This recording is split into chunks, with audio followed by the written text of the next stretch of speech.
All right, let's see if we're back in business, everybody. Gonna send the new link again.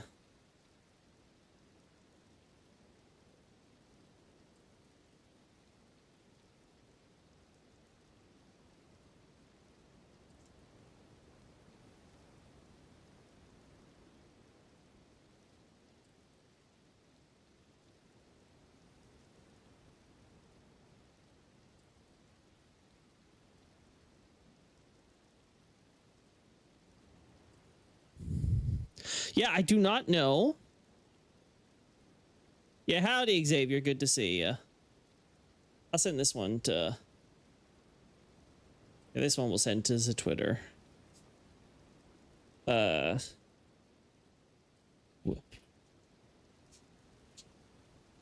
Quick, before the connection issues...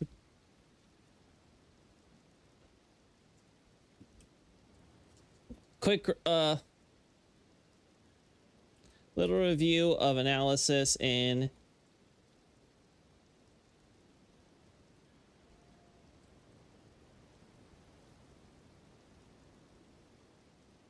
Definitely want to miss this. Okay. Hey, I am. All right, let's see if Nick gets back, and then we'll have the same people in chat. Okay, so again, apologies. I don't know. I don't know if the dog went under my desk while I wasn't looking and like loosened a cable or something. That's got me concerned though. If it's that easy to potentially screw up my setup, I'm gonna have to remember this in the future now. So if I redo the wires or whatever, I have to make doubly sure. Yeah, like they're secure in there. So that's the only thing I did. I stopped this stream and I double checked those wires. So either it was the wires or it was the stream itself. And God hope it's not the stream itself, because then I don't know what the hell's wrong. Stream earlier will become Lost Media. Yeah, I'm deleting that thing. It will become one of the several I've deleted over the years. Those little hiccups were like, you know, don't need to waste my time even thinking about that one. Alrighty. I did a little update to Long March. I wanted to factor in, one was because the little questions I had about Melina hearing America's words at this church here specifically, right? Versus the church over there, right? Now, obviously, the church over there is closer to the Everjail, so you can make an argument that the Everjail is the real highlight here. And this one was more about like Radagon, right? Because Radagon is there making the pronouncement because he's going to be the new Elden Lord and all that. And it also is consistent with cut content, which cut content for Eastern Limgrave actually mentioned the idea of Radagon being the one to warn about the Tarnish returning, right? And I guess the idea was because Fort Height would be like overseeing the coastline. So if anyone came in and be like, the Tarnish will return. I guess that's what the idea was for it. Either way, it doesn't really work with the final game, so I can see why it got cut. But the idea of Radagon being the one to actually speak it, it's interesting to me because I can see it. I just have to then ask many questions then of, is there anything else that we hear from America that might actually be Radagon? Something to ponder. Like now I have to be you know, paranoid about that. Paranoid about that. I feel like most of the other stuff is pretty, like, the only thing I can think of that could possibly be Radagon coded is this here. The second defensive lane Dell thing. That's the only other thing I can think of that might be, you know, Radagon speaking and not America, you know? We know America definitely has words over, what was it here, right? This one doesn't show anything though, so there's no statue or anything nearby or any monument. So now something to think about. Because you have what? It's, second defensive lane Dell would be Radahn, Godric, Morgoth there. Well, again, it could be still beforehand, right?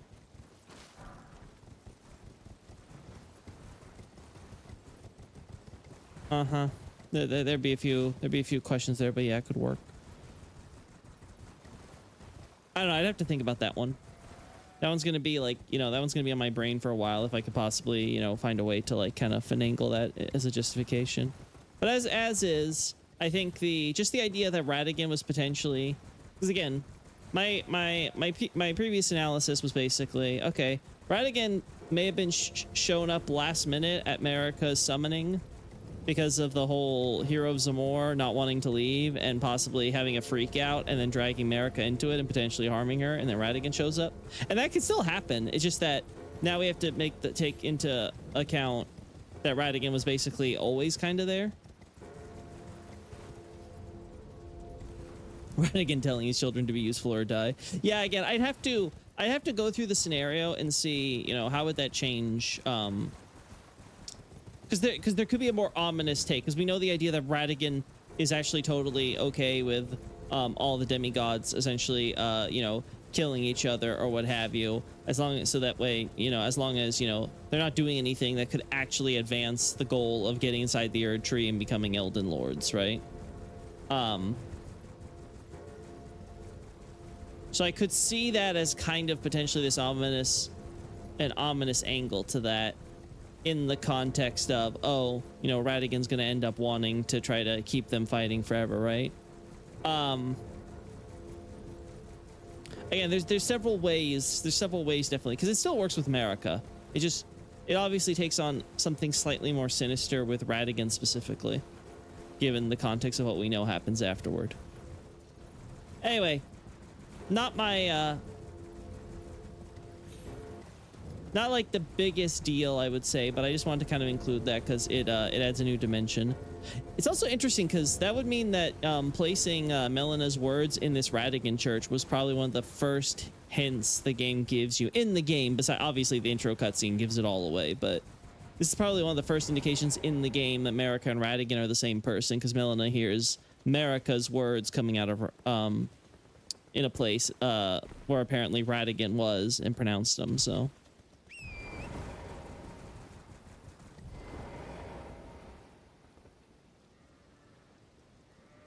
Okay. So besides that, I finally got this going. No, not you. You're the wrong doc. Where is it? Ah, there we are. The Fallen Hawks. I finally got a document for this one going. There we are. I think I'm happy with how this one is. So I want to listen to it very quick while I do a little look around, because I have a query. Compared to any other band of warriors, the company of the Fallen Hawk stand out as peculiar. Dressed in not even the meagerest of protection, save maybe a helmet, you would hardly expect them to make for much of an army. True enough, descriptions of their ashes deem the naked soldiers as immature, with how they wildly goad enemies with their war cries or shield bashes and attack with reckless abandon. Still, they make full use of group tactics, the spirits in those ashes coordinating with each other to set up a wall of gray shields or unleash a barrage of arrows. They no doubt have some training as a professional army, even if afforded barely the metal to slice and guard with. And yet, this military unit is comprised of slaves, no different from misbegotten. Training and arming bondsmen has its risks, though these soldiers look to have been conditioned like gladiators, the uniform gashes on their heads suggesting torture with a head crusher or similar device. That might explain why they look to receive the bare minimum, but it doesn't clarify why they haunt the underground of all places. The Soldier Corps was last ordered to explore the Eternal Cities. Besides Nokron, where we can witness the Fallen Hawk soldiers in person, the same for Nocladio and Elden Ring, Night Rain, they have also made their presence known in Noxtella. Both Nokron and Noxtella have mimic tiers take the form of the Fallen Hawk's naked form and unique armaments, implying personal experience, more so than with trolls, which get mimicked the once. There are also bizarre signs of destruction in the upper region of Nokron, as well as in the lower regions of Noxtella. The destruction in Nokron already exists before the meteor falls on Mistwood, opening our path to the capital. Mundane lanterns likewise lay around the rubble, leaving no doubt that outsiders caused this destruction, which has even collapsed infrastructure connecting Night's sacred ground to the rest of the capital. And there, searching the rubble, collecting Ducas Turba among other things, are the Fallen Hawks. The Nox have come into conflict with these underground explorers, suffering serious damage as a result. The company have been on this mission from their master for some time. When touring the Siofria River below Nokron, we inevitably come across large wooden platforms and bridges designed to climb the ancient dynasty ruins leading into the capital. We further obtain a medium shield bearing the company's inverted hawk crest from a corpse encamped further downriver. Altogether, it is clear that the soldiers first tried looking for ways to reach the city, like Blade does for Runny at present. One of their harebrained schemes was to build a way out the ruins, even traveling with a nomadic merchant at one point. But they ultimately gave up on the plan, allowing ancestral followers to overrun it whilst abandoning their companion, losing himself to the mad flame. Instead, they apparently found alternative ways of reaching Nokron, and the same for Noxtella. Not to mention Nocladio, as Night Rain later reveals, this has been a lengthy operation and is still ongoing. But who do these slaves serve? Where do they come from? And why press them to search for the eternal cities? The answer to the first two questions might be surmised from their crest. The image of a hawk turned upside down, as if dropping straight out of the sky, is an obvious symbol for proud warriors degraded to slave soldiers. And when it comes to that animal specifically, the only army to ever raise such a banner came from Stormvale Castle. In other words, it is possible for the fallen hawks to be formed from penal colonists defeated on the frontier. The Erdtree Kingdom is certainly the only power to feasibly own a slave army following the rebellion, but before the Shattering. The other bondservants mentioned earlier all belonged to Marika's empire, and the only dominion permitted to own troops of any kind besides Erdtree royalty was Liurnia, so long as the Carians still nominally ruled an independent state. That limits the fallen hawks' origins to two periods, when Godfrey came to put down a rebellion, and when Morgott did the same many years later. And of the two, the latter seems more liable. Recall that the Omen King rewarded Stormvile's garrison with a return home as his private army for assistance in stamping out the rebels. What about those who chose to stand against the Grace King? The warriors who continued resisting Erdtree rule had only their pride in their heroic heritage and the vain hope of a free Stormvale pressing them on. Nonetheless, no warrior can hope for freedom if he is dead. What to do with those who eventually surrendered? If Morgott was creating an army to serve him, then why not include a slave corps? Better that than costing more forces fighting them to the death. The Grace King would happily spare their lives, just not their honor. If they march back to the Erdtree's base, it would be stripped of that pride, humiliated through the city streets without their iconic armor and weapons like their traitorous brethren. This also doubled to display the consequences of rebellion when Morgott returned to Leyndell. These fallen hawks, with delusions of restoring an old, lost beast kingdom, were the fates for any foolish enough to break the Shardbearer alliance. If this was Morgott's intention, it didn't do enough to deter civil war. But if the company of the fallen hawk are his soldiers, then it is easy to see why he later sent them to explore the eternal cities. After all, many of the same places we find evidence of the fallen hawks, we also find evidence of Golden Order fundamentalists, searching for a path to the nameless eternal city. How convenient that the ruins where Godwyn is buried are the one eternal city, which the fallen hawks have apparently yet to explore. It is almost as if their never-ending explorations are for the purpose of securing a route to that city in particular, rendering their mission yet incomplete. It would be logical to check the other eternal cities for their paths between each other, making finding the way to one a stepping stone to the final destination. And along the way, the slaves would be escorting fundamentalists rushing to reach that destination alongside the likes of trolls. The reason why Morgott would support this effort is obvious. Leyndell is the heart of Golden Order fundamentalism, and core to it lies the Erdtree priesthood. No matter his obsession with defending the royal capital, the Omen needs to maintain his base of support among the priests. All right, is that too similar to what we have?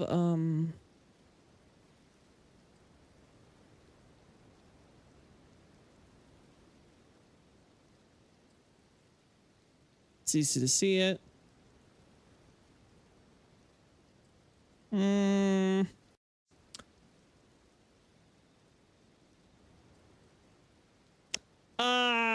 I want to review that. Yeah, I'd want to review that because this might be a little too similar. I see the nuance I'm trying to put here, but I'm not sure if it's clear enough. Like, I feel we could do better to transition this to make this point, especially if it's two separate paragraphs. But all right, continue.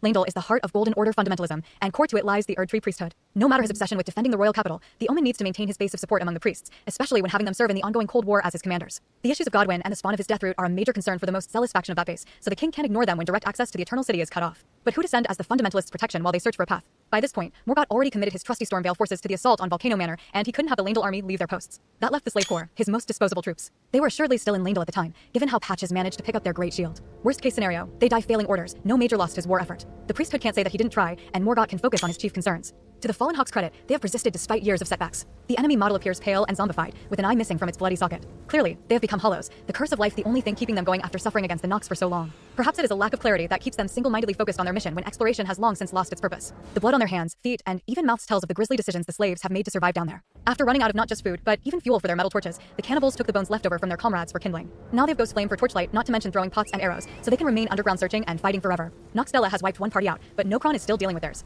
Nocladio has its number all beheaded as slaves to the wandering Mausoleum army instead, condemned to endless conflict for a broken order. It is truly a miserable downfall for the Hawk. All right, so I don't like how the text-to-speech reads that, but I don't actually hear that much wrong with it either. We'll give it one more listen from the beginning. But yeah, I think this is pretty solid, right? You know, it's a little over 2 pages. Compared to any other band of warriors, the company of the Fallen Hawk stand out as peculiar. Dressed in not even the meagerest of protection, save maybe a helmet, you would hardly expect them to make for much of an army. True enough, descriptions of their ashes deem the naked soldiers as immature, with how they wildly goad enemies with their war cries or shield bashes and attack with reckless abandon. Still, they make full use of group tactics, the spirits in those ashes coordinating with each other to set up a wall of grey shields or unleash a barrage of arrows. They no doubt have some training as a professional army, even if afforded barely the metal to slice and guard with. And yet, this military unit is comprised of slaves, no different from Misbegotten. Training and arming bondsmen has its risks, though these soldiers look to have been conditioned like gladiators, the uniform gashes on their heads suggesting torture with a head crusher or similar device. That might explain why they look to receive the bare minimum, but it doesn't clarify why they haunt the underground of all places.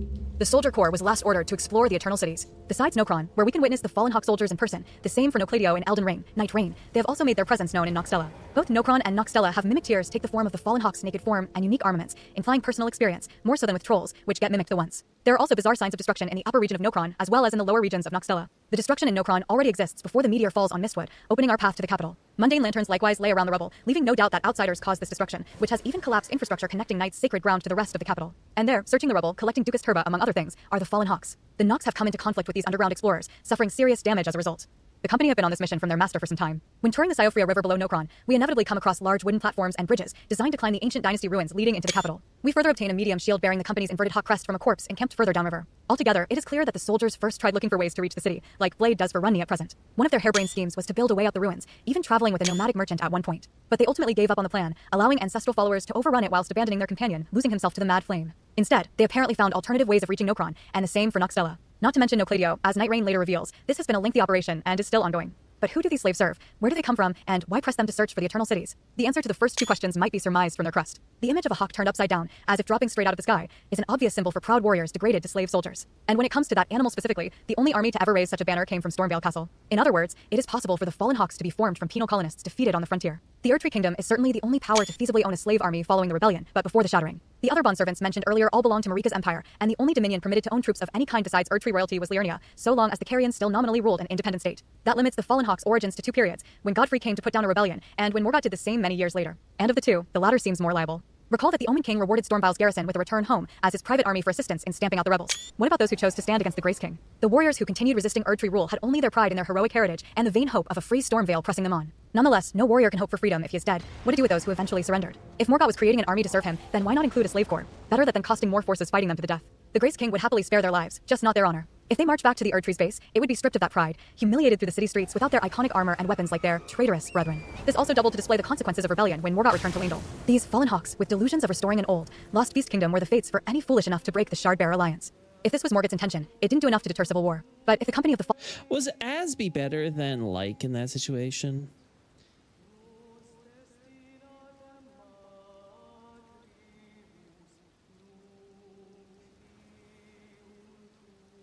No, if it was the same iconic.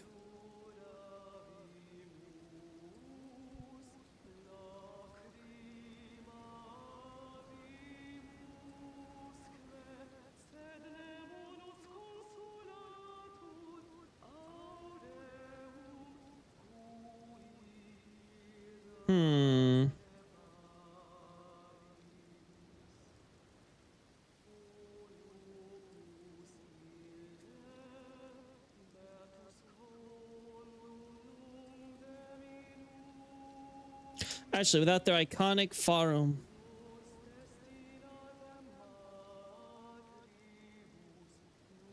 There we go. I think we should just cut this period. I think it's needed. In fact, yeah, because like their brethren, I think it just gets confusing. Let's just do this and make it a side thing. Yeah. Something like that. This also doubled to display the consequences of rebellion. No, let's go back to the... Oh. Whoopsie.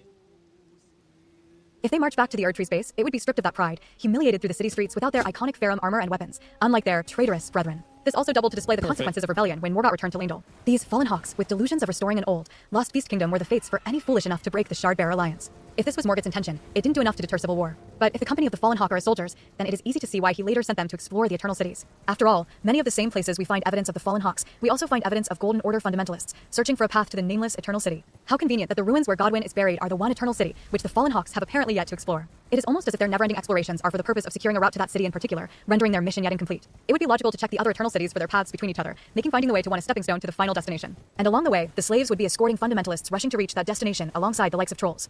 The reason why Morgott would support this effort is obvious. Leyndell is the heart of Golden Order fundamentalism, and core to it lies the Erdtree priesthood. No matter his obsession with defending the royal capital, the Omen needs to maintain his base of support among the priests, especially when having them serve in the ongoing Cold War as his commanders. The issues of Godwyn and the spawn of his Deathroot are a major concern for the most zealous faction of that base, so the king can't ignore them when direct access to the Eternal City is cut off. But who to send as the fundamentalists' protection while they search for a path? By this point, Morgott already committed his trusty Stormvale forces to the assault on Volcano Manor, and he couldn't have the Leyndell army leave their posts. That left the Slave Corps, his most disposable troops. They were assuredly still in Leyndell at the time, given how Patches managed to pick up their great shield. Worst case scenario, they die failing orders, no major loss to his war effort. The priesthood can't say that he didn't try, and Morgott can focus on his chief concerns.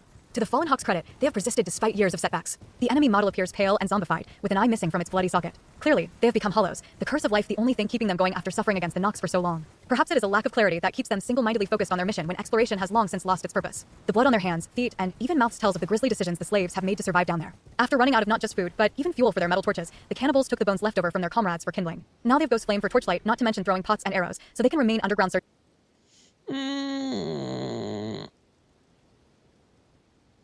Actually, you know. Yeah, let's do the whole thing. I think this might want to be review. I don't think it's adding that much, and I don't think it's transitioning anything well either. It's not doing it smoothly enough, I feel. Okay. Made to survive down there. After running out of not just food, but even fuel for their metal torches, the cannibals took the bones left over from their comrades for kindling. Now they've ghost flame for torchlight, not to mention throwing pots and arrows, so they can remain underground searching and fighting forever. Noxtella has wiped one party out, but Nokron is still dealing with theirs. Nocladio has its number all beheaded as slaves to the wandering Mausoleum army instead, condemned to endless conflict for a broken order. It is truly a miserable downfall for the Hawk. Okay. Yeah, okay. Again, the way that it says it is a bit weird, but I think this seems mostly fine. I just want to review those sentences and see if I can improve it, so it just, you know, it feels, you know, just that much more cohesive. But yeah, it seems pretty simple and straightforward, you know. The Hawk guy is associated with the Hawk castle, right? The goal being to essentially, you know, create some more propaganda for Morgott. Fits in with the larger narrative we have going at Stormveil Castle with, you know, the whole Godofroy plot line, right? So indirectly, this adds more lore to Godofroy. Right? Which, you know, very fitting.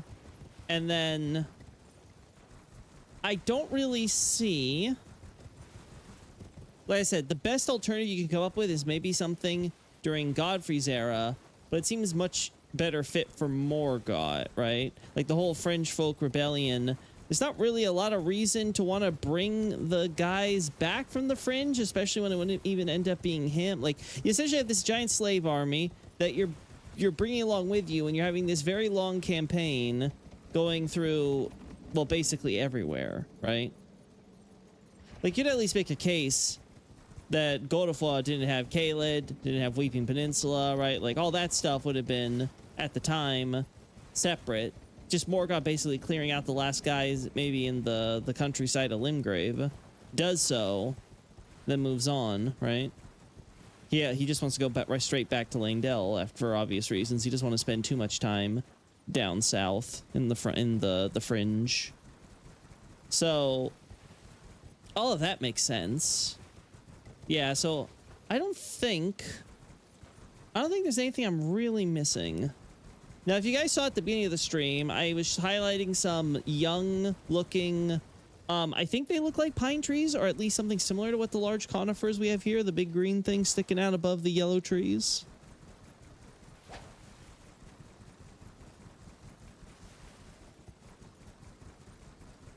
So that definitely is a thing.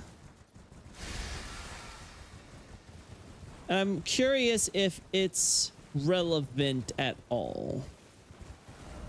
So unfortunately, they just kind of use like the standard like pine tree, green look tree looking for every type of forest here. So it's very hard to kind of get a sense. Oh, I get it, right? Because you want to contrast it to like here where it's like all gold, right? So you don't want to use the same bright yellow color. Still, I'm not seeing this tree model being used that often, which is making me wonder, where is it? I'm thinking I might, you know, make a public shout out again and ask if anyone would be willing to try to code this. I might even honestly pay someone to do it. I mean, do a community a service.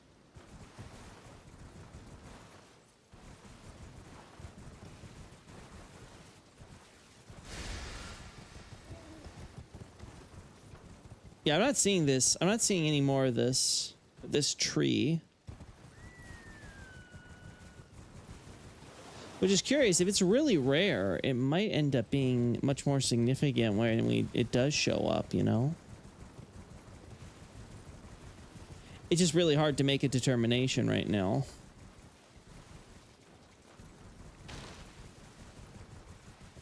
Oh wait, where's our BGM?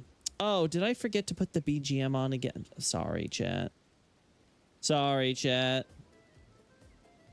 Let's go to the start. There we go, chat.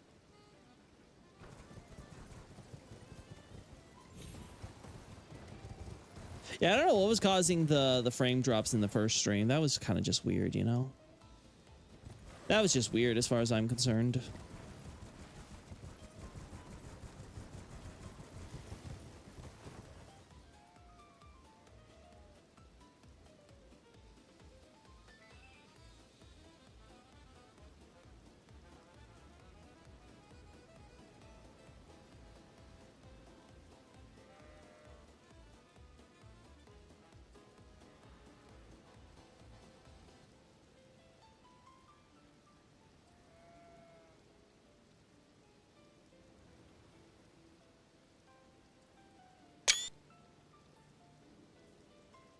Let's also put this down here.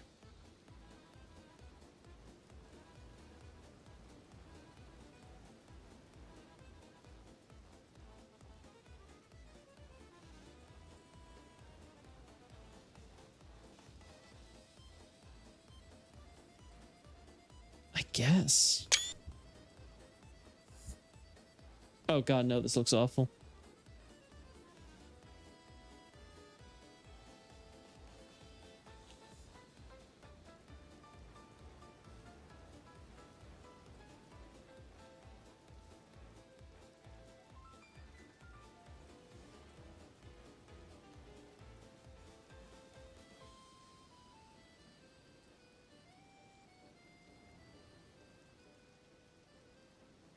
There we go.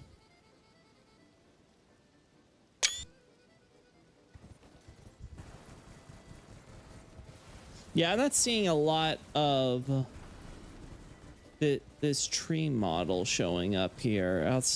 Like, I think we've only seen the two at that one place at the start.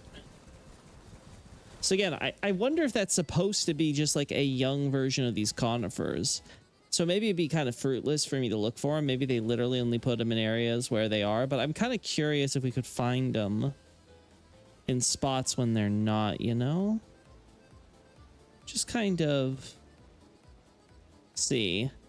Like, correct me if I'm wrong, I feel like I've seen some of them around Storm Hill. I know Nardi's Nardi's talked about which trees was it? I think it was these. Yeah, like something like these, but no, that's not exactly what I'm looking for. All right. All right.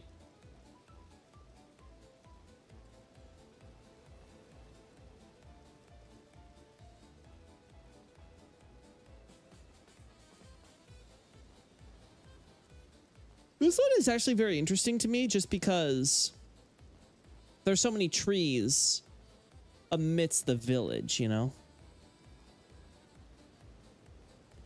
Like, I find that a little curious. Yellow Ember, no shocker there.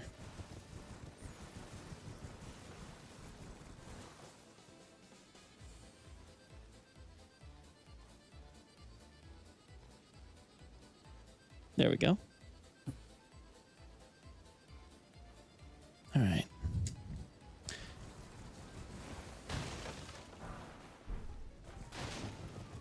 There we go.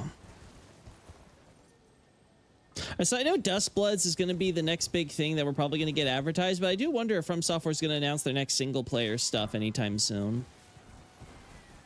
Or if they're kind of holding off on that because it's not like in you know, outside pre-production or whatever.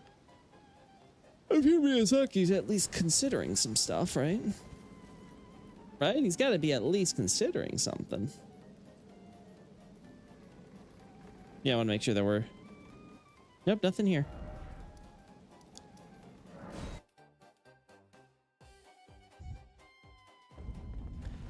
To think this is what I've been reduced to, chat, is looking for specific tree models.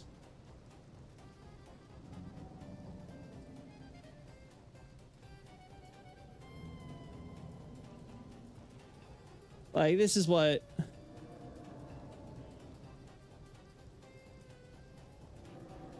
we have left.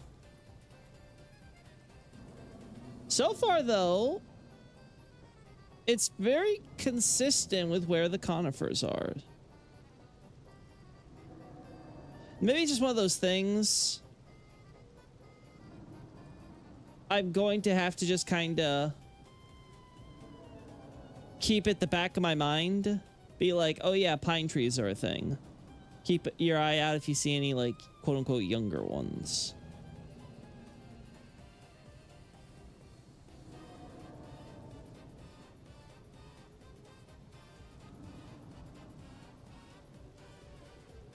All right.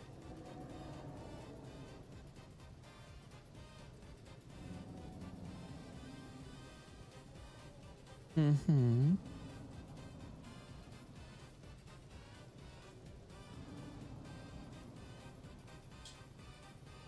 They might not be spawning all the trees over there, so.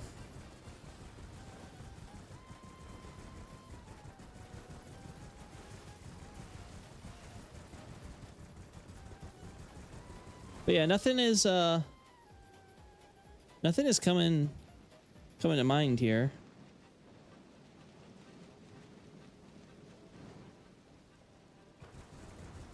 I'm hopeful that when it comes to the next single player stuff, whatever it is, if it's a sequel or a new IP or whatever.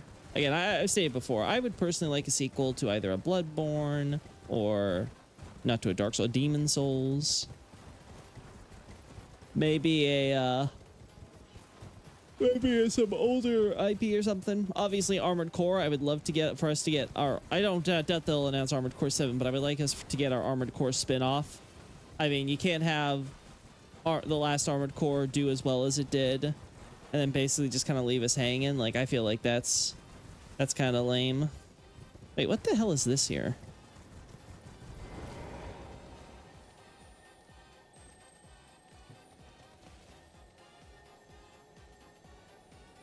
This has to be an incantation, right?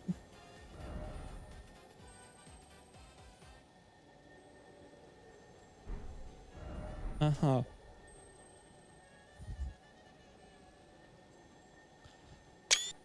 God, I forget what this contains.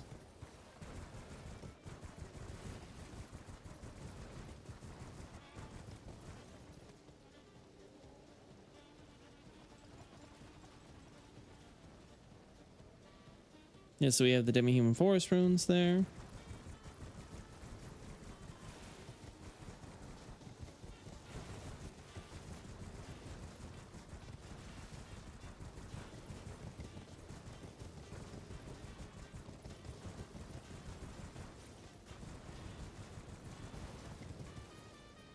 Nothing there.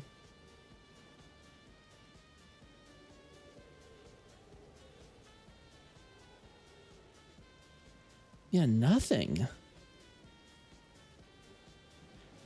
Yeah, so at the very least, me not remembering seeing this model around isn't like, you know, it's just like slipping my brain or something. It really does look like it's incredibly rare. Like, they really don't rely on this. Okay, what about over here then? Because it would make sense if you had some with Oridus here, right? Because I know we have some with some of the other trees.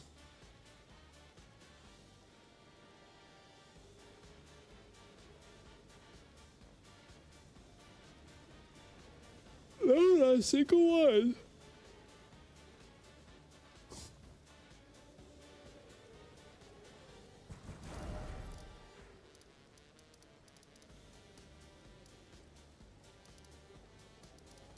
That's nuts. What about, okay, what about over here? Let's get out of Weeping Peninsula now.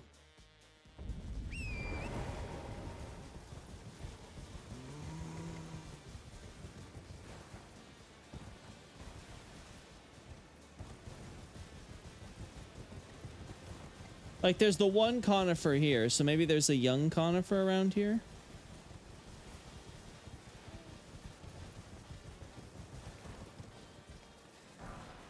Large club, makes sense.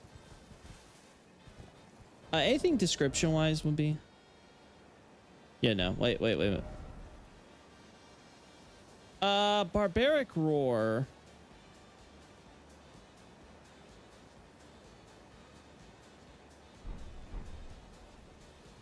I guess we could make an argument for barbarians living out here, though I don't know.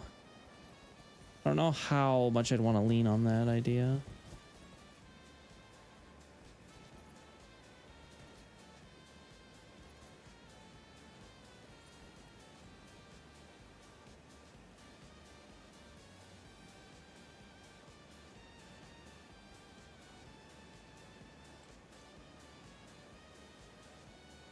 Oh yeah, the stupid yellow here.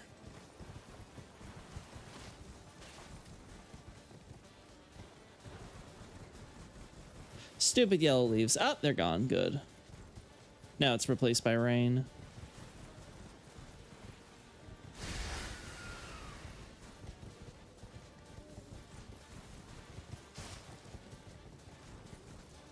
Yep, nothing. Absolutely nothing.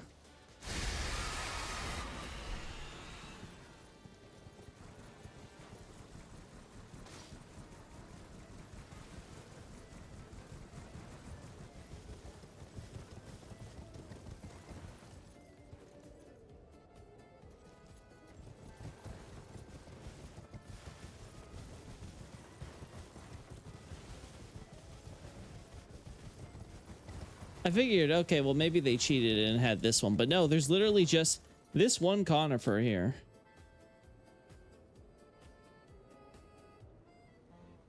Literally just this thing.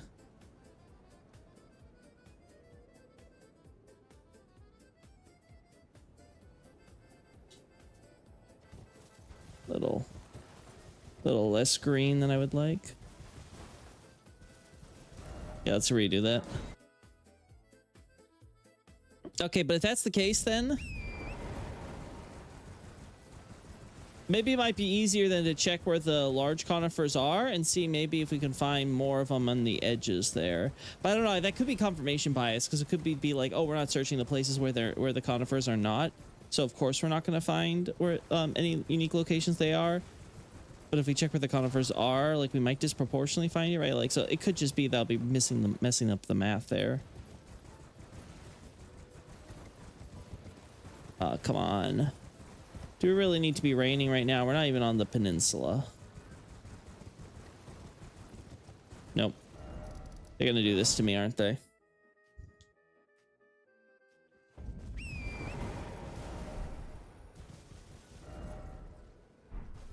We should be daytime, right? Like so. Also, food for thought. I learned that green skies are apparently a thing, typically with serious storms and stuff. So, yeah, the more you know.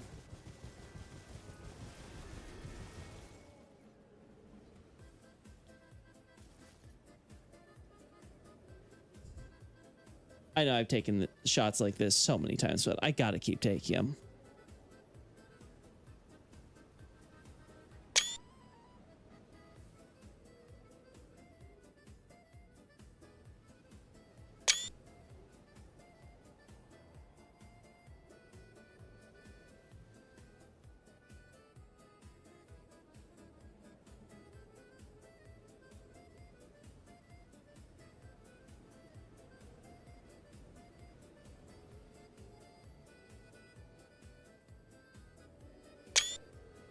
There we go.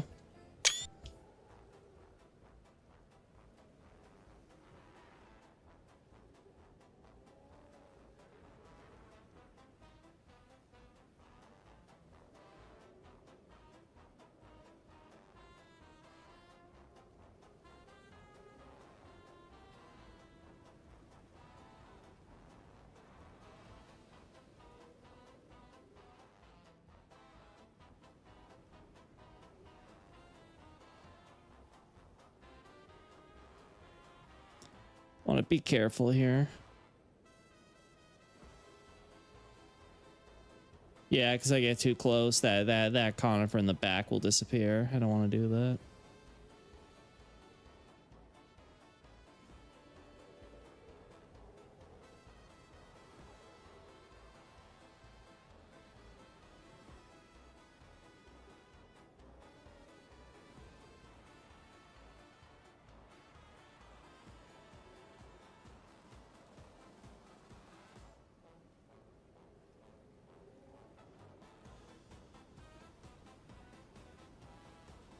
There we go.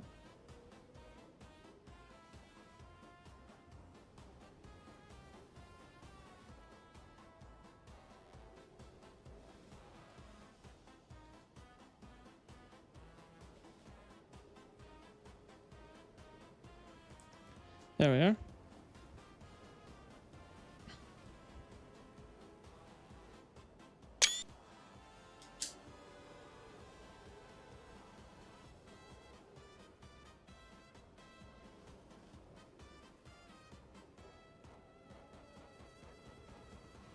Obviously, that's not going to work.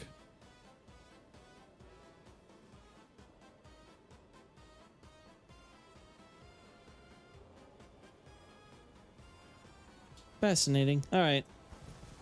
Okay.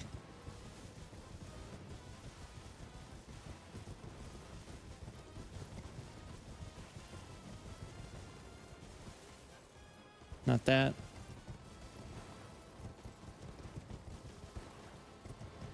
Fortunately, we don't really get trees surviving in these lakes and stuff.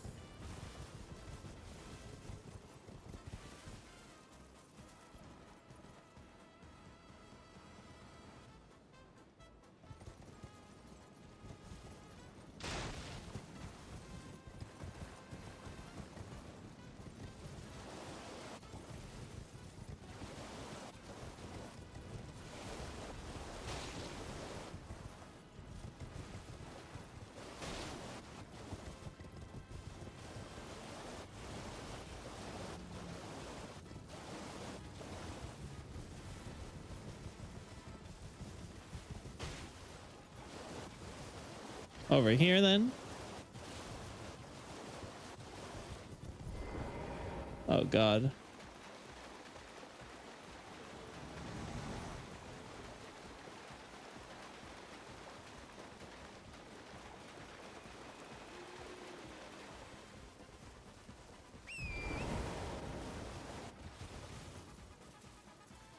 Yep, still nothing. Let's check on Storm Hill, where I was thinking it might be.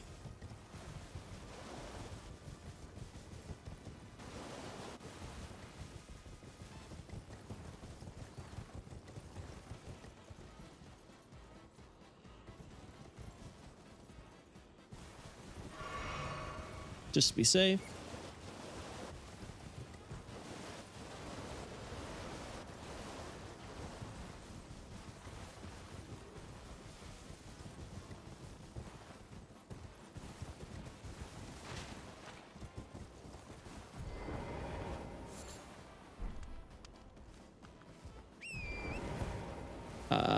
I don't think that's that important.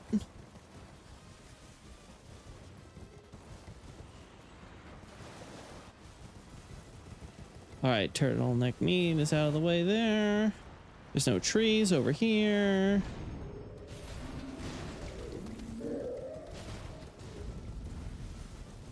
All right, pretty sure I saw none around here. At the very least, this model is very distinctive. One, because of course the large conifer type, and two, because it's so thin and spindly, right? It just sort of stands out from more of the leafy trees. And I don't think I'm gonna actually find what I'm looking for here, but again, worth a shot.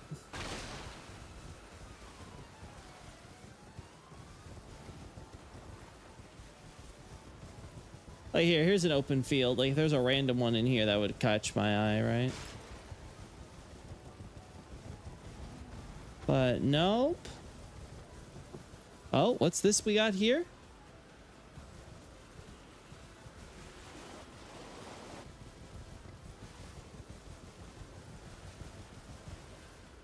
Let's see. Nothing here. What about up here?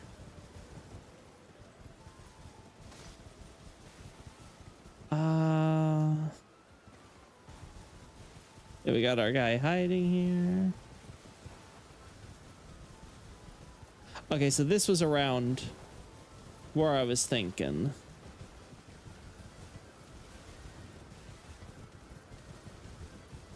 No, none of these. Ooh. I think this is it. Yeah, this looks familiar.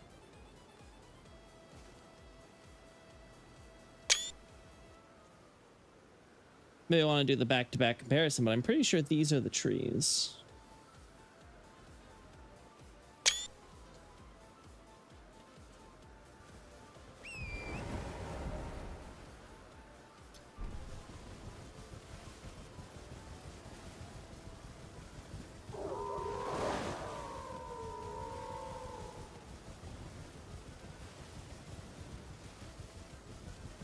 So not crazy. They did stick out of my mind.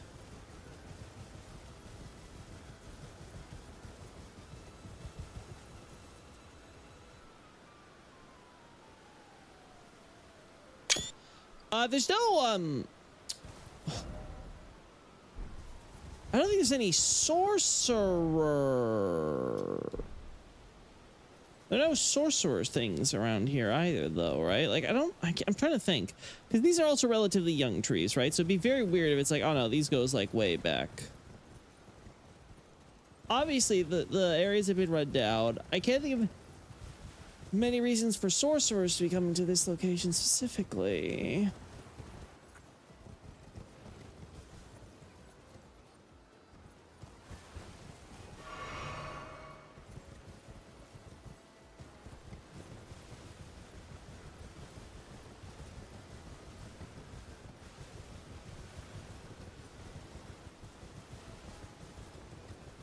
Yeah, nothing really here. Oh god, imagine if I have to do the same thing in Realm of Shadow. I'm gonna drive myself crazy if that happens. Yeah, I'm gonna drive myself absolutely nuts. Alright.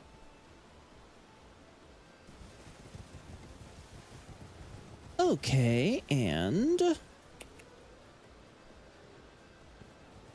yeah, all that's covered. What about here around, you know, the actual sorcerer stuff then?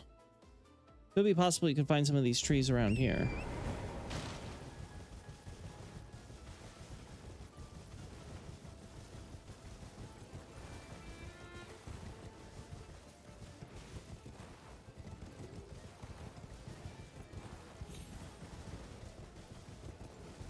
No, not in this immediate vicinity, at least.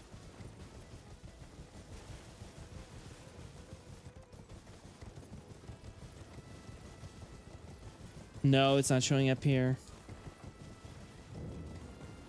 Because Summon Water I can buy, not being anything related to sorcerers or having that much traffic with sorcerers at the edge of the Celia stuff, right? The Celia Road. They clearly have a thing more so of like worshipping and respecting turtles, so obviously sorcery adjacent, but not necessarily sorcery.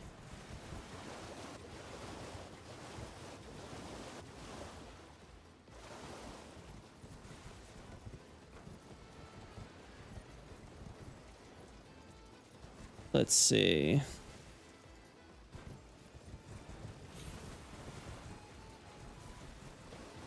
Up here?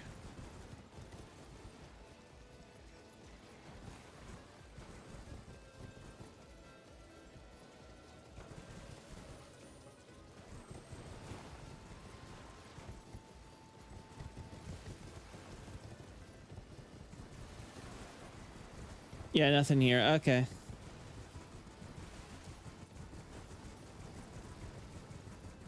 So yeah, nothing. Nothing there. Mistwood would be a weird one. Like, it's not that it can't happen, it's just that it'd be a weird one with all the mist and stuff. It might be hard to identify. Oh. No.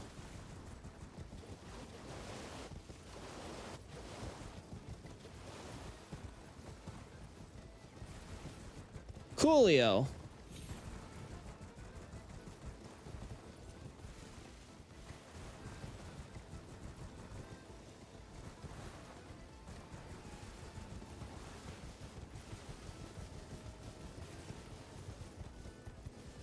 There we go.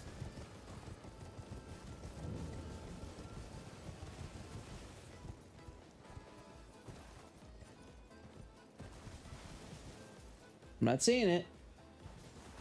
All right.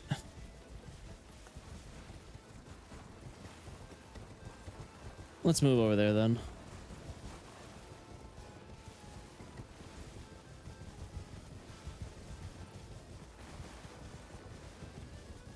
Again, thank God. Thank God these trees are so distinctive. We don't have to look too closely. Makes it easy to rush by. Yeah, nothing here. Nothing in this cluster. Oh, it'd be so funny if it's in the part of the place that gets blown up. Like, that would be so funny to me.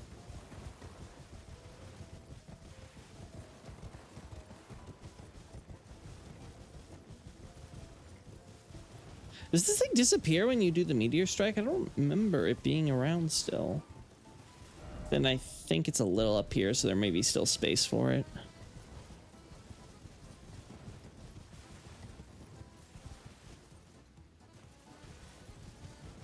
There's some roots here.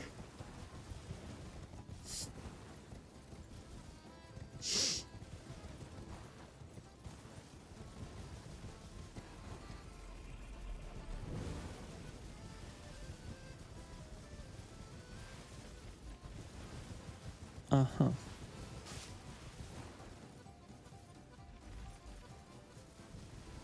It's a lot of faded Erdleaf flowers, you know.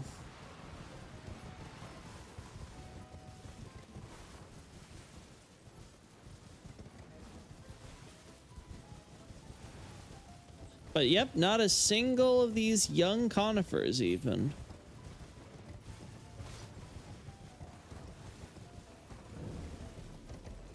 Hey, Blythe.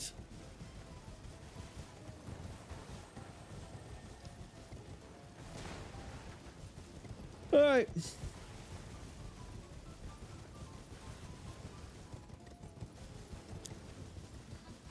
God.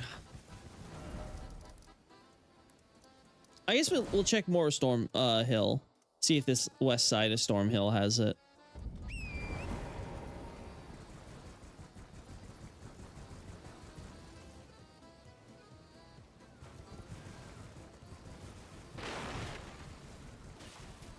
Obviously not. I could see it maybe being around the graveyard area though, so let's check up there.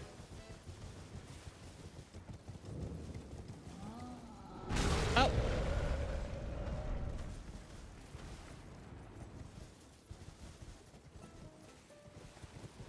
I don't remember any in Stormvale either.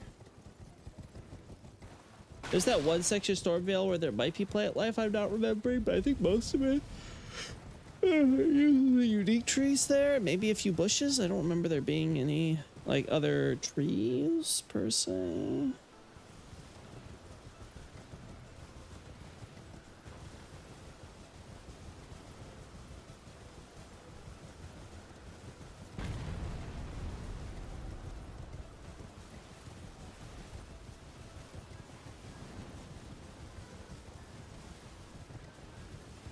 There we are.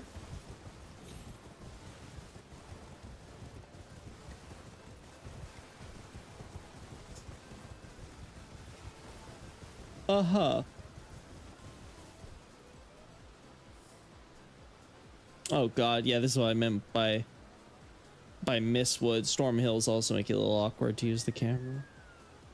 Still, I don't think I see it. Yeah, it's looking pretty clear. Okay.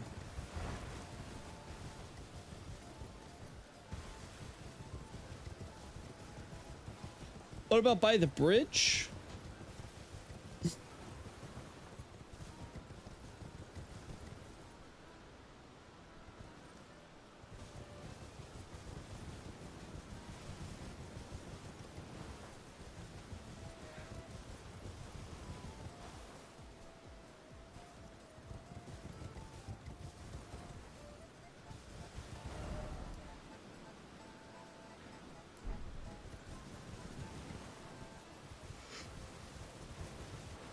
I'm seriously trying to think of any circumstance where sorcerers could be potentially either attending the games or becoming gladiators, right? I just don't see it though.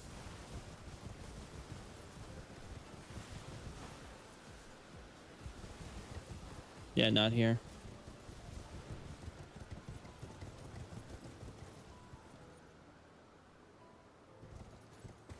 Might be good to...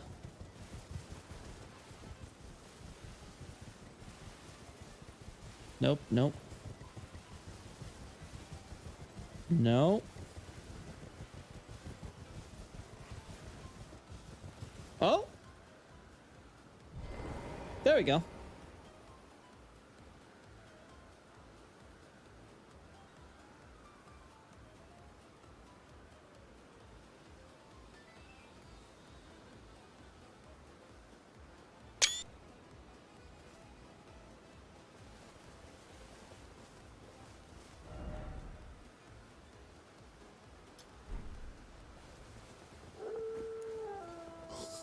Oh.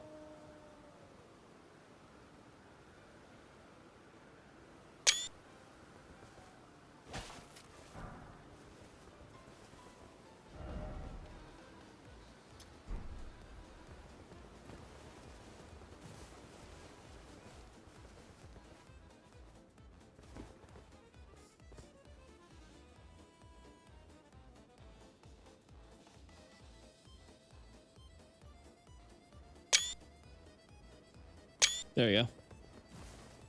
Not the best lighting, but we'll take it.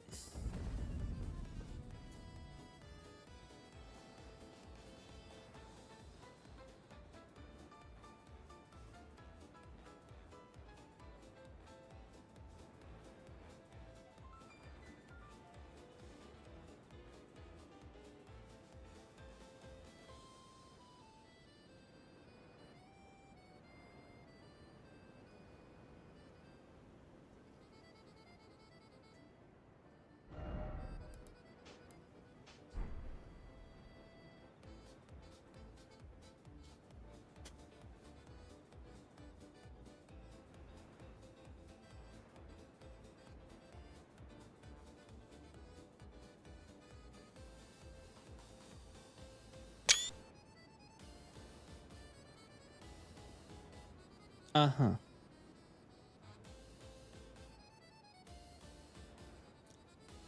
Yeah, this is gonna be, I think this is gonna be probably a, I'm not gonna do obviously the whole map today. But I think this is gonna be a future thing to look at, because identifying where these specific tree models are being used.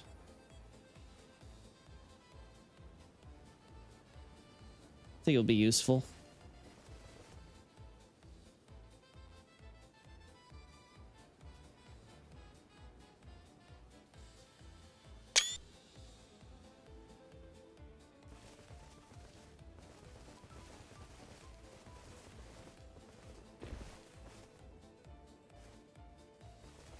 God, another one. God, why put them all in the corner around Stormvale? That's crazy. I'm wondering if it's like a farm colonist thing. It's like, oh no, the young conifers, those are for the dragon bros. Okay.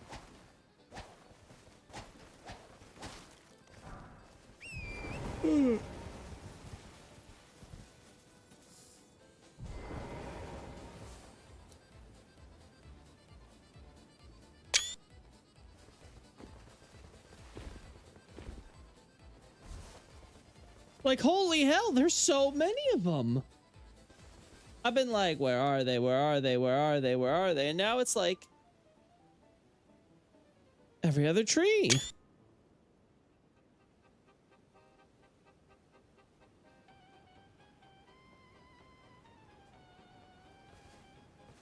Like, holy.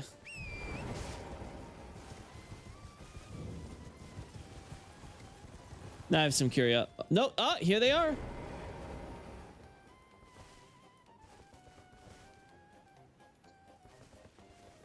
Oh god, is this just because it's a Liurnia thing? Is this what we're gonna find, like coming into Liurnia, this just becomes more common?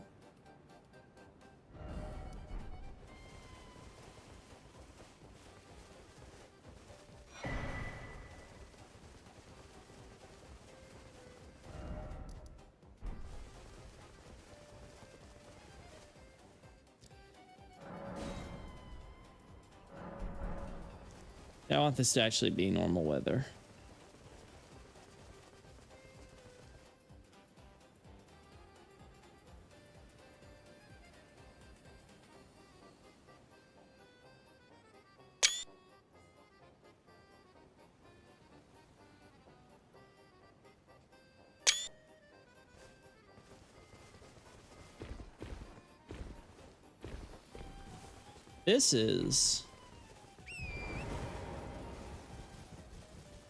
This is a discovery, all right. Like, just look at it.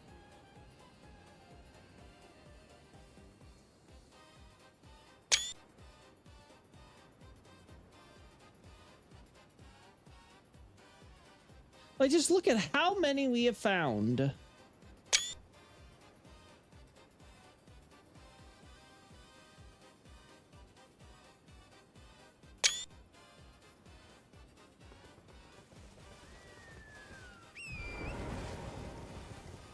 Like, I just found, like, so many more just making the transition from Limgrave to Liurnia.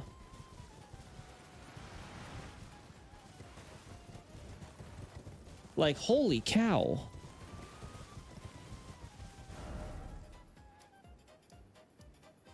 right, you know what that means? It's time. That's what I expected.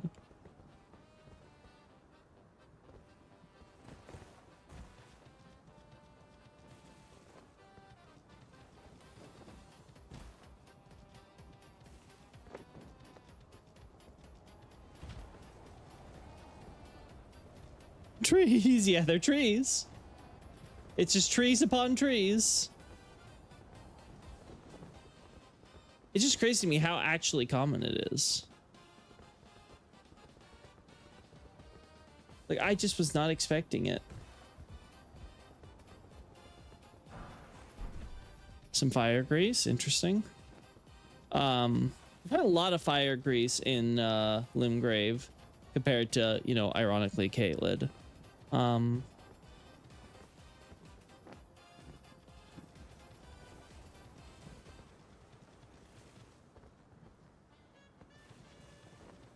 Oh, wait, that's right. I'm dumb. I forgot we have to go through here.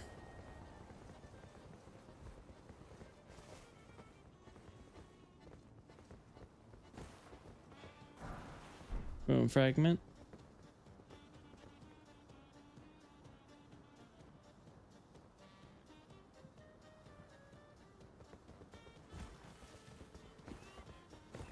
Uh-huh. Uh-huh.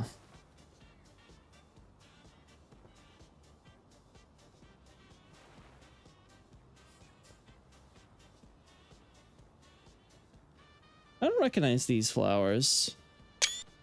Kind of want to keep an eye out. Obviously, I've seen the pink and yellow ones before, but those orange ones don't look familiar to me.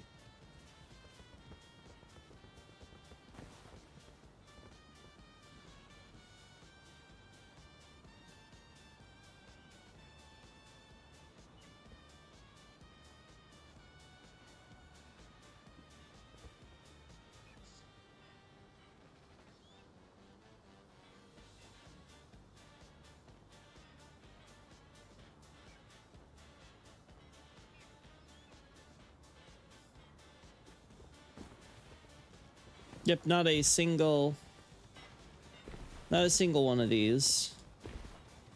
That's what we're looking for.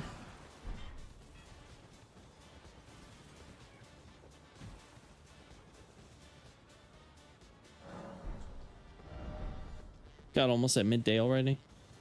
Chime's high speed really speeds up the time, you know? It's like, wow, you just let it all get away from you.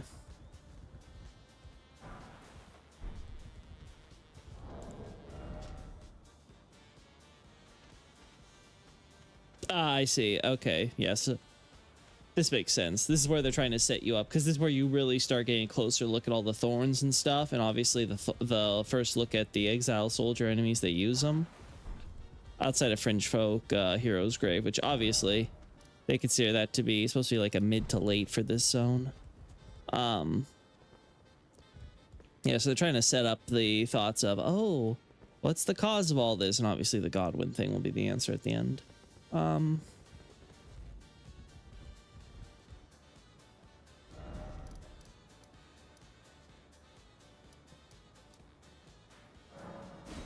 Let's go inside the Rampart Tower. Now, I don't remember if we have this. I don't remember if we have this unlocked yet.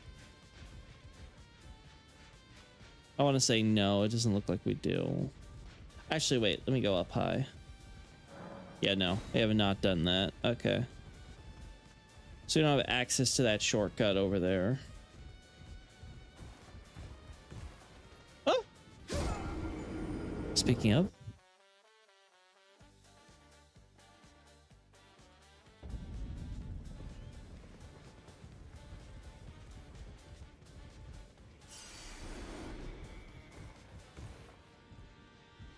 Oh.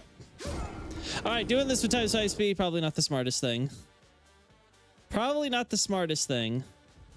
I'm not getting the most out of my jumps, that's for sure.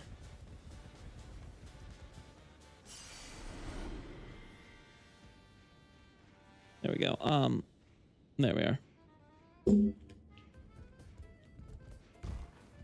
There we go.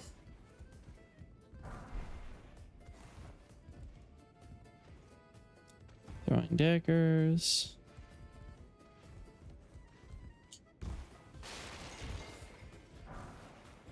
Drawstring fire grace too.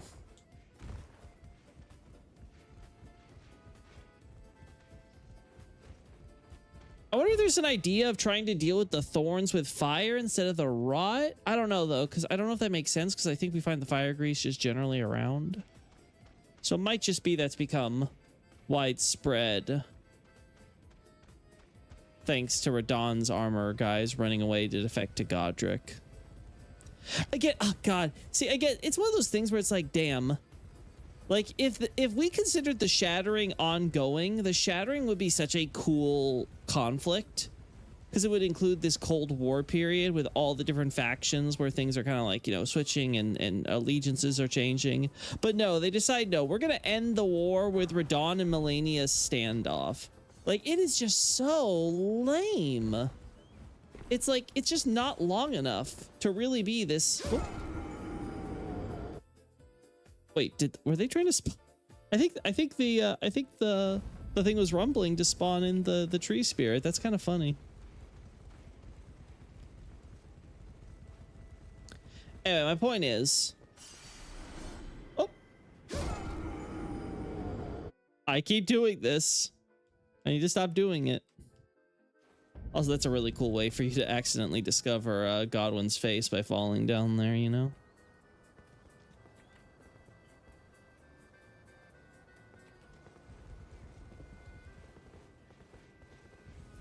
All right.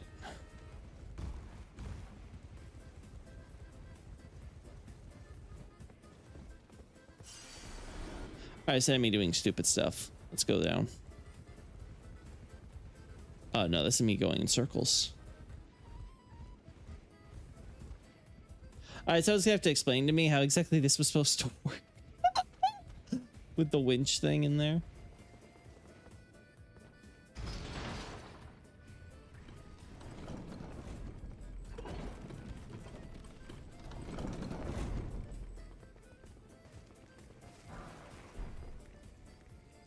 Oh, no, that's for bleed. Okay, yeah. That's not to be like, what? But no, it's not preserving boluses. It's stanching boluses. Big difference.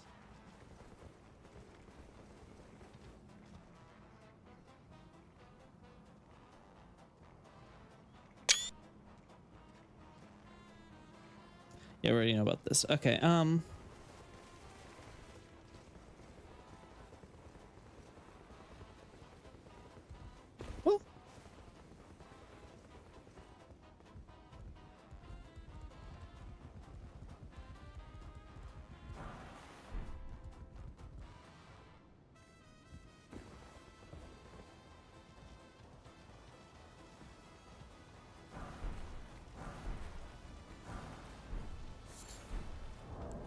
Pike.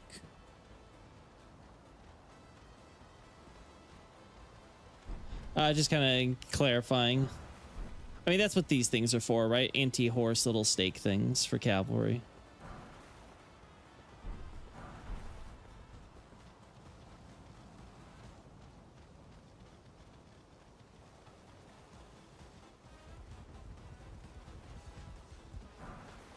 Fire arrows.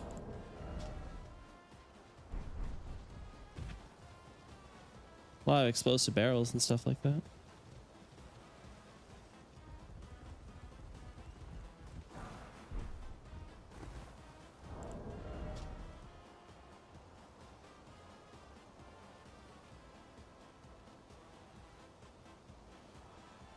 I don't remember mentioning wooden great shield anywhere. I'm going, even though it has the beast stuff on it, I'm going to have to include that somewhere. I get the feel.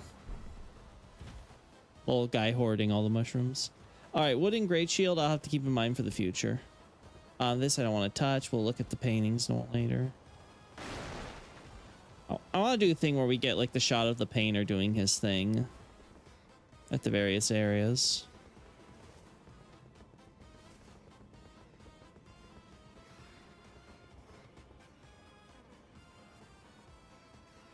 All right.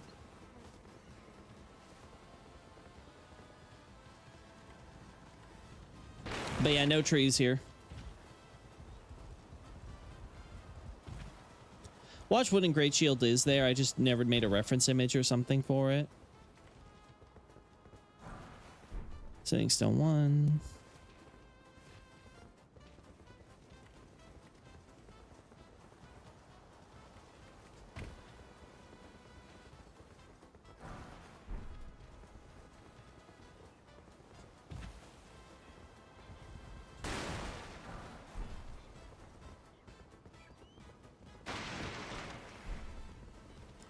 All right.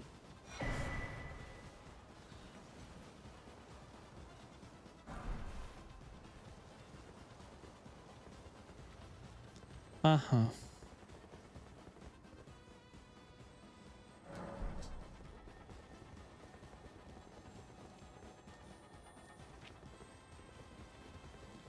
There we go.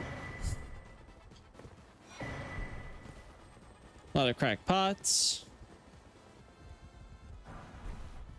Of course, some kukri. Kukri are weird because I feel like I feel so rigid from like Dark Souls 3 lore that I'm like, I want to think thief, right? But I just don't think we actually get a lot really supporting that in this game. I just don't think they're being used that way.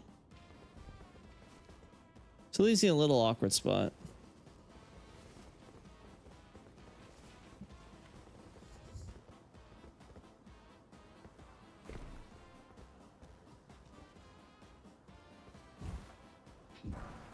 Sending Stone 2s.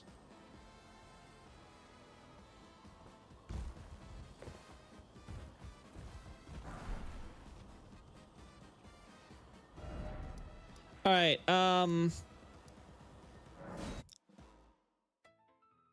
we look at Godric.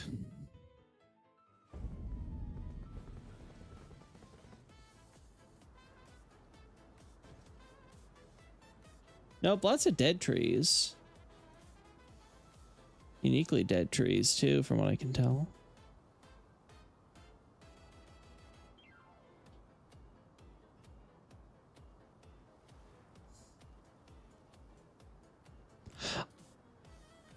I guess you can justify this one on maybe the poison down below, potentially.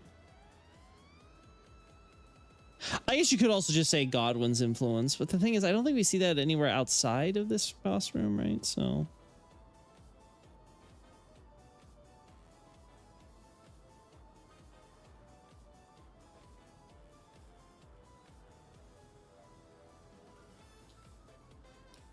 something to consider in the future. Let's just get shots of this just so I can...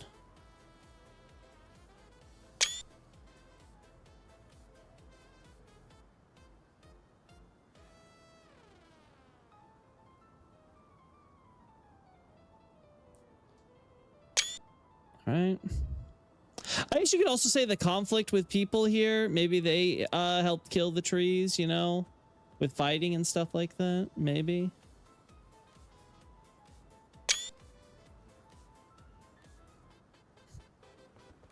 I mean, some of the trees outside here also looking a little dead, right? Yeah, so might not be anything worth mentioning.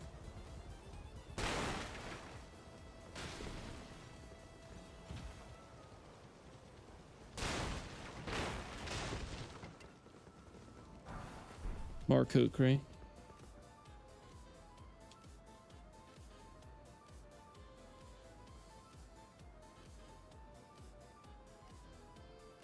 Yep, nothing. As expected.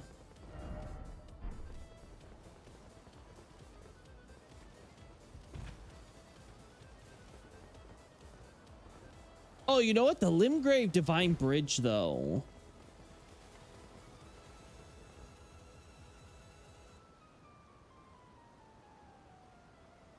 Yeah, that one, there's so much stuff growing on there. I wouldn't be surprised if there were one of these young conifers we're looking for here.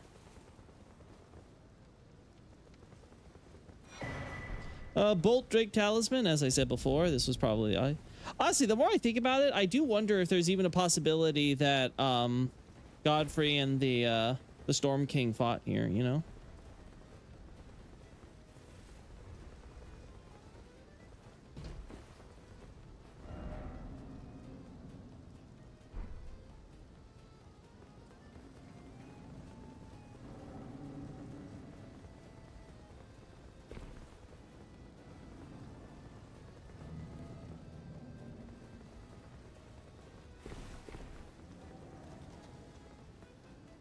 Now, it looks like pretty normal trees so far.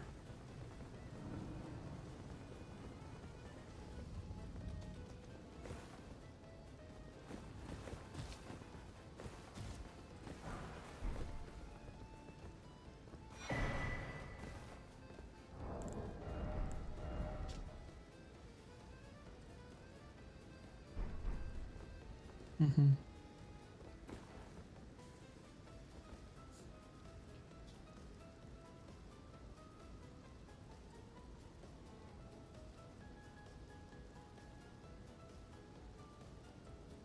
Nope.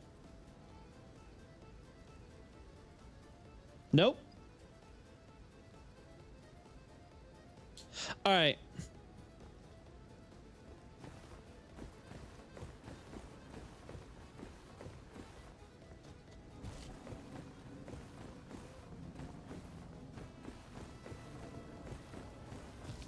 There we go.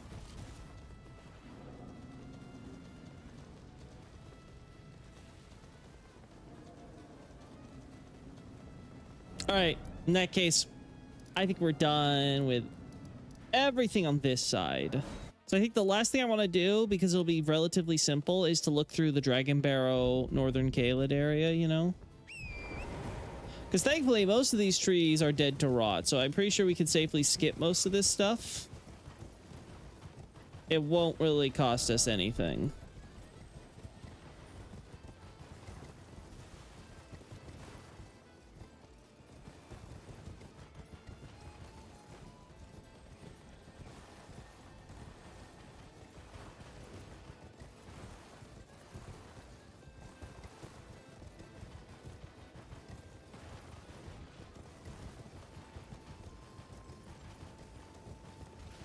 Uh-huh.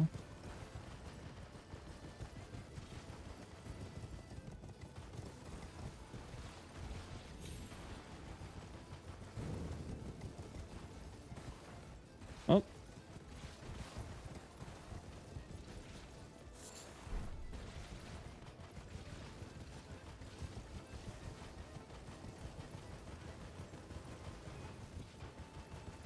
Yep, okay. I wanted to also look at...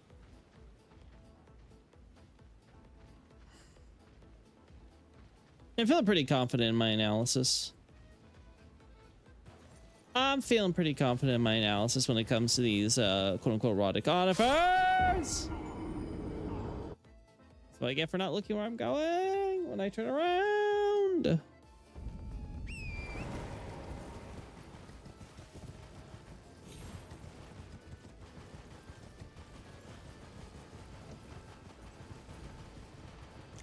All right, we go here.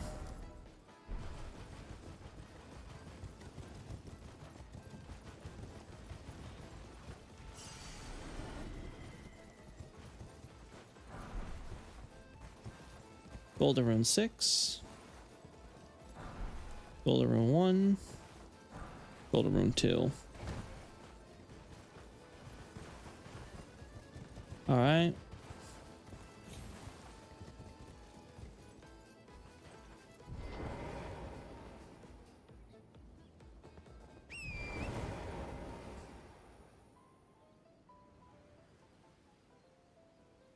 Just want to remember that this is here. All right.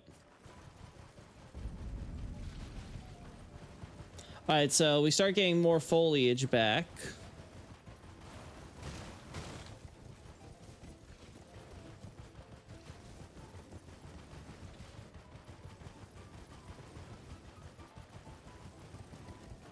Definitely nothing.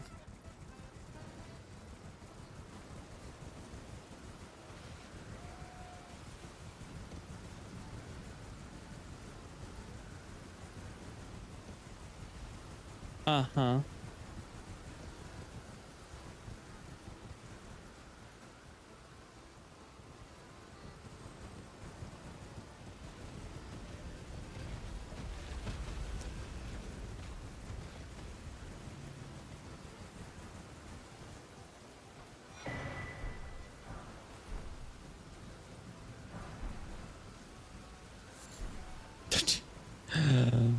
It's always the Arteria Leaf, man. It's always the Arteria Leaf.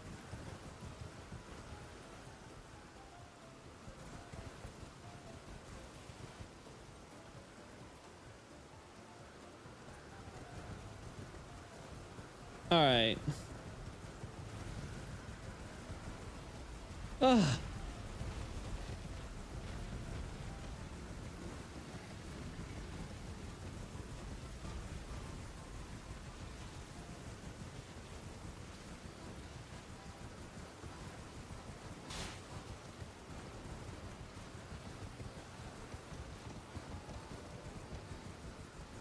God, it is kind of crazy just how rare this tree model actually is.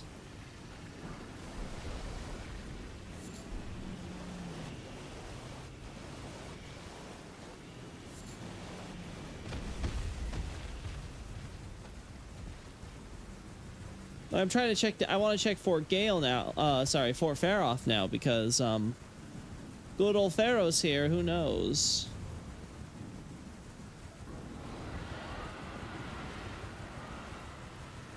It might be something where they try to keep it limited to places around here where there are buildings and stuff like we saw at Stormvale. But the thing is, that wasn't the case in Weeping Peninsula, where we found all two models. It's clearly not the case here at Faroth.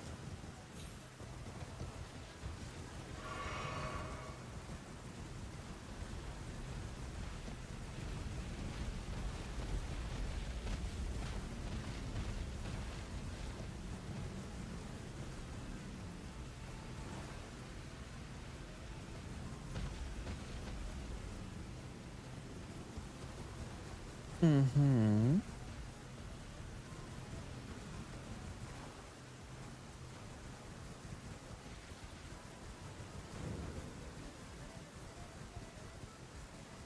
Are the ideas that sorcerers just visiting Stormvale over the course? I'm trying to think though what the significance of that would be, besides just, oh, transit between Caelid and Liurnia, you know?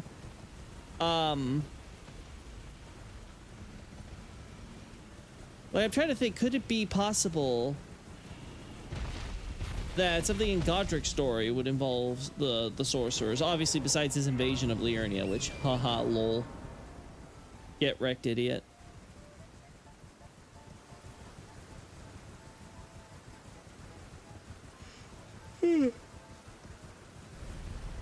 Nope, remains.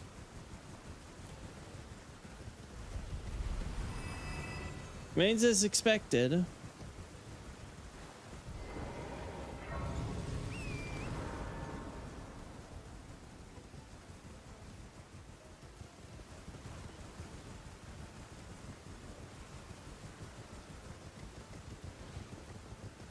All right, what about over here? All the way over by Farm Missoula.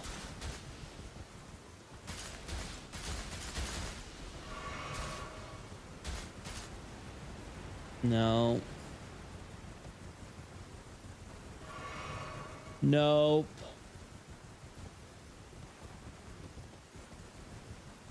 Nope.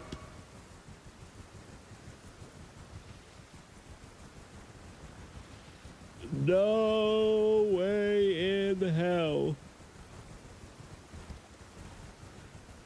We got nothing. Nothing.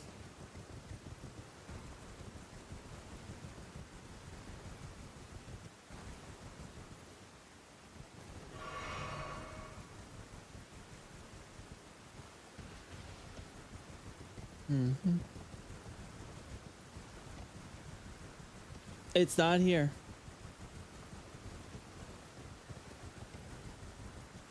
Okay, so there's no denying it. This model is exceptionally rare. We're gonna check now this northern Caelid area. But I'm starting to really think that they were very, very particular about where they wanted that. Maybe something like this and this for the other two. Granted, honestly, there's no point. There's no point in this because now we know, like, it's all around here, stretching in up there.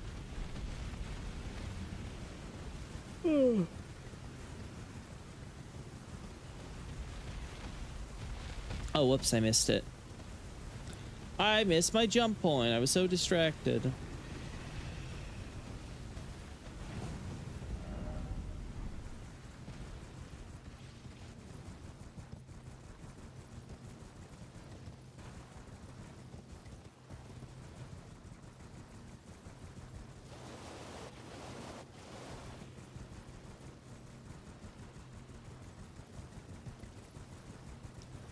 Nope, not here. No, sir.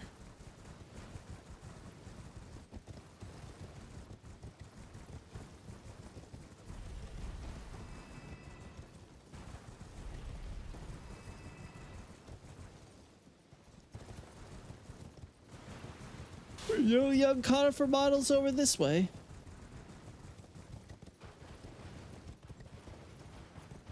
Then we head back down here.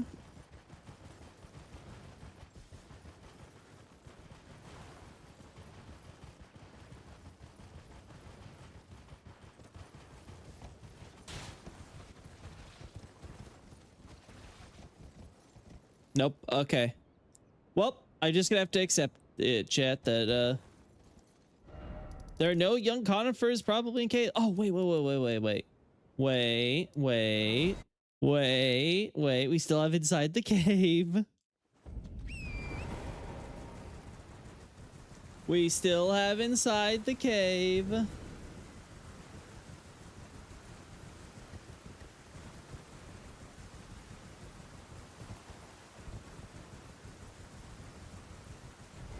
Whew.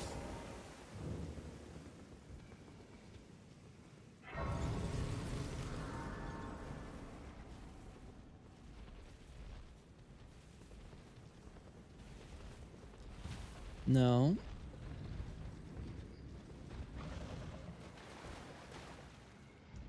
Nope. Bull goat specific.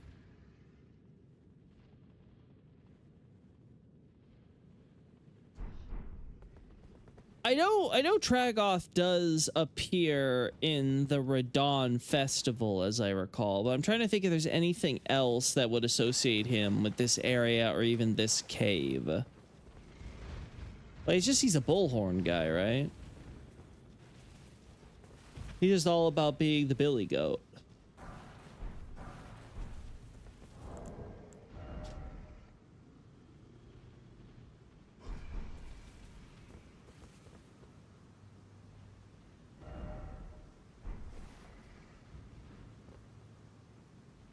Mm-hmm.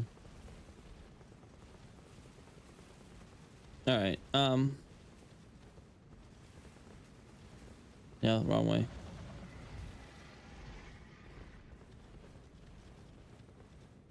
No.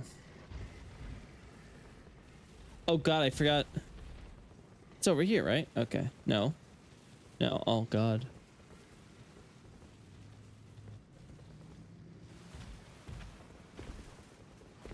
Oh, there it is. It's just I have to climb a little. Okay. All's right. All right. Weeping Peninsula. Here. Caelid. We've checked them all. As one final thing, let's check around the Manor Gate. And then I will go. Like, I just want to do a random thing to just be like, if I randomly decide I'm going to sample this area, will we find them? This is where the big ones are, right? Oh my God.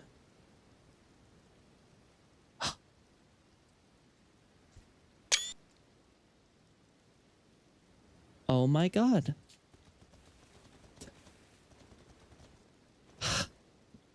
Man. Man. I love and hate when I'm right. Like, man, do I love and hate when I'm right. I am exactly right. I'm like, I pegged it to a T. Oh, man. Yeah, there's more of them. There is more of them. All right, that settles it, I think.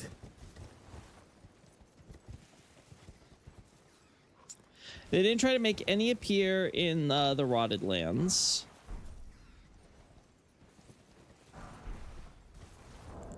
Yeah, okay, 5. No, it's when you get to 6.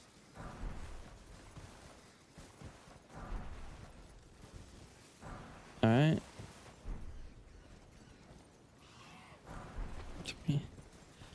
So, we found so many in Liurnia as soon as we entered. Which means I now have to double check that to make sure that there's not any significant places that I have not included.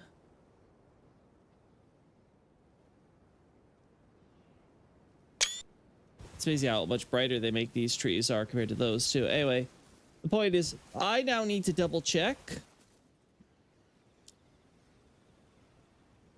to make sure that I'm not missing any locations where the big conifers are not, but their young versions are. That's gonna be weird.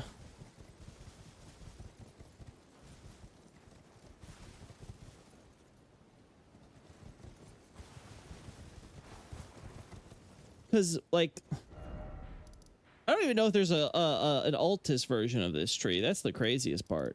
There might be, like, Gelmir. I could see there being, like, them reusing the general model for here on Gelmir, but Gelmir, though, I think they have the yellow trees and just the normal grass, so maybe a grass, though, so maybe not. Yep, there it is. Like, oh my.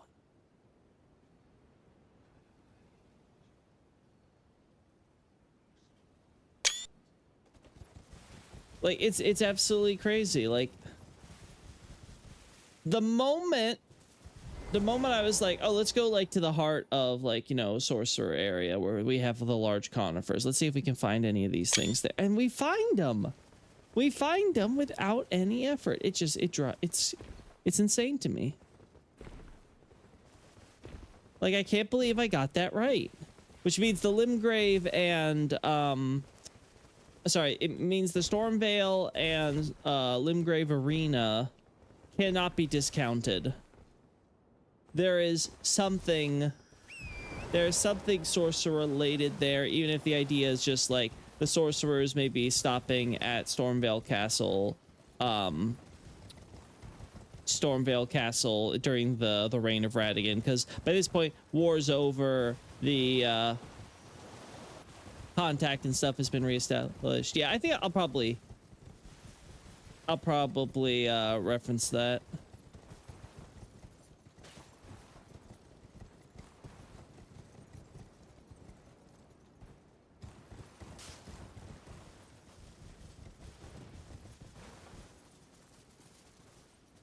Yeah, look at that. We found another one right here on the other side, where again we have all these, we have all the trees. They're right in there.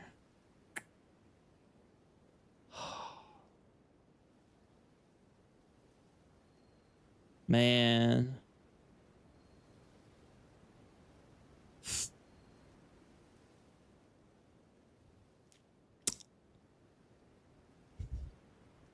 Yeah, only thing I can think of is that sorcerers have to be staying at Stormveil Castle and like attending the arenas and stuff on the regular before Radagon closes it all down.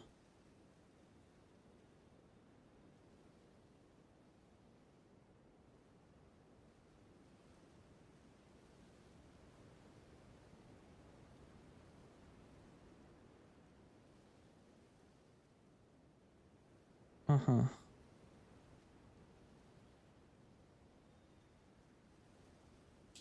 All right.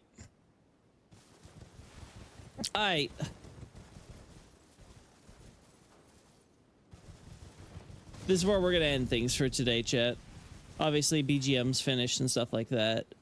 I think I've gotten, yeah, just like, I've gotten what I was looking for. It's pretty distinct. It's pretty undeniable. It's pretty consistent. Like, I don't know what else I can say about that. Like, it's very clear. That's what they're using that model for. And it's frequent enough. So now the next thing is probably, I want to look all through Liurnia. Oh god, Altus Plateau is going to be a pain in the ass.